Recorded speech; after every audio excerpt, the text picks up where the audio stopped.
নবী সাল্লাল্লাহু আলাইহি ওয়াসাল্লাম বলেছেন চোখের বদনজর এমন সত্য যে একটা উটকে এই রান্নার ডেকচির মধ্যে ঢুকাই ফেলতে পারে।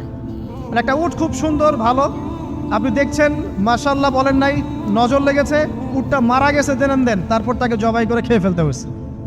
একজন সাহাবী গোসল করছিলেন, গোসল, এটা হাদিসে সহিহ, এই আলেম ওলামা যারা আছেন তারা জানেন যে এই হাদিসে সহিহ। একজন সাহাবী গোসল করছেন, তার গায়ের চামড়াটা খুব সুন্দর ছিল, একদম স্কিনটা অনেক সুন্দর থাকে না এমন কিছু মানুষ।